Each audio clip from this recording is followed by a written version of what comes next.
Shalom. Comment cachérise-t-on un four pour le nettoyer du Hametz et pouvoir l'utiliser pendant Pessah? Je voudrais étudier avec vous une vidéo du Gaon Rav Avraham Yosef Shalita, le fils de notre maître Rav Ovadia Yosef, qu'il a fait sur YouTube et qu'il a posté aujourd'hui, même le 5 avril 2022. Il est tout à fait possible de cachériser son four pour Pessah.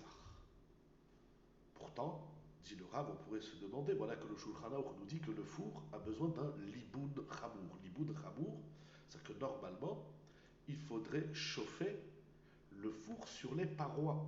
Or, étant donné qu'on a peur que le four s'abîme, on ne peut pas le cachériser. Alors comment on dit qu'on peut cachériser le four de nos jours? La réponse est très simple, dit le Rav. C'est parce que dans le temps, les fours étaient faits en pierre, en terre, en argile, et ils collaient le chametz sur la paroi. Le pain, la pâte, ils la collaient sur la paroi du four.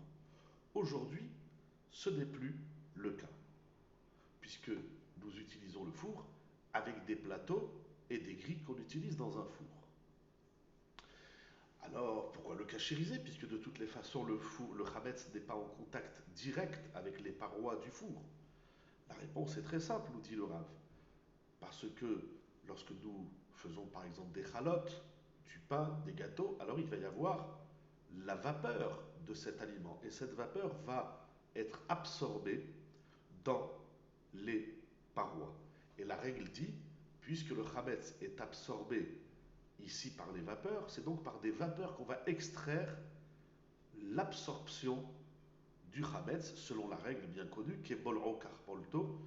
De la même manière que le issour, ici le chametz, a été absorbé, c'est de la même manière qu'il faudra l'extraire. Et puisqu'il est absorbé par des vapeurs, on va l'extraire par des vapeurs. C'est ce qu'on appelle avir à chametz, c'est-à-dire les vapeurs du chametz ont été introduites et ont été absorbées dans les parois, c'est donc par des vapeurs qu'on va extraire le chametz de la paroi. Comment on cachérise un four? Il y a trois étapes essentielles. Première étape, c'est le nettoyage. Le nettoyage, pourquoi? Parce que nettoyage, un bon nettoyage bien sérieux, bien précis. Pourquoi nettoyer?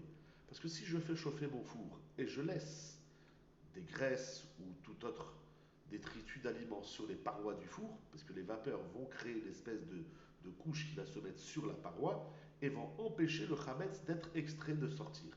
Donc il faut d'abord bien nettoyer les parois. Nettoyer les parois ne suffit pas, il faut également nettoyer la porte, parce que des fois dans la porte il y a des miettes, et donc le Rav préconise de prendre une pince ou un couteau et de bien, sans abîmer le four bien évidemment, de bien frotter, de bien gratter, et ensuite d'aspirer avec un petit aspirateur, en tout cas de bien frotter, même avec une brosse, toutes les saletés, de bien les aspirer, il faut faire attention à tous les endroits un peu creux qu'il y a dans le four. Et surtout dans la porte, il faut faire très attention. La deuxième, étape de la cachérisation du four, c'est d'attendre 24 heures, c'est de ne pas utiliser son four pendant 24 heures.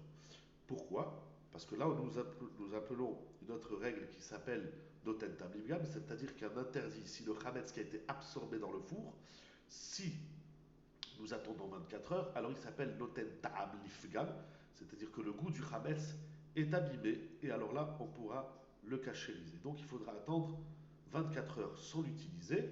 Là, on a abîmé le goût du chametz, et c'est plus facile de nettoyer du chametz lorsque le goût, il s'appelle noten ta'amlifgam.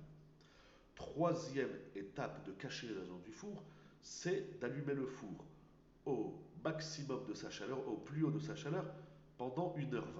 Pourquoi la chaleur la plus haute, la plus forte, la température la plus haute, et pourquoi pendant 1h20?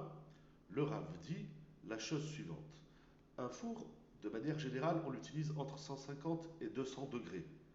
Pendant, il dit le maximum que ça peut arriver qu'on utilise le four sans ouvrir la porte, c'est pendant 50 minutes.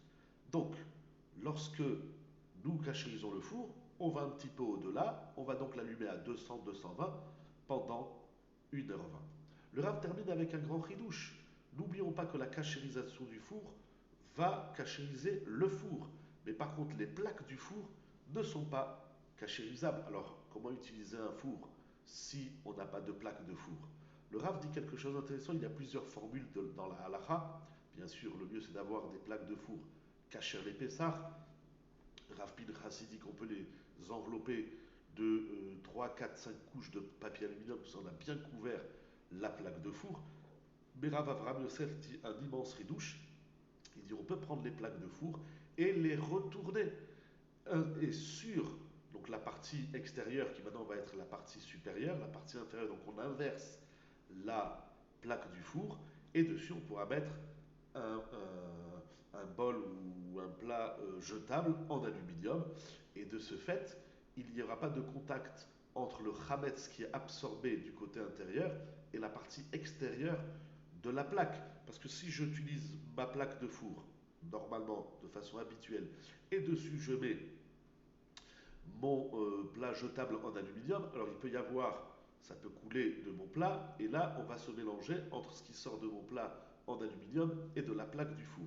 Donc le Rav préconise, c'est intéressant, pour moi c'est un ridouche, le Rav préconise d'inverser la plaque du four et de l'utiliser comme si c'est un plateau, et dessus on mettra son plat jetable. Bonne fête de Pessah.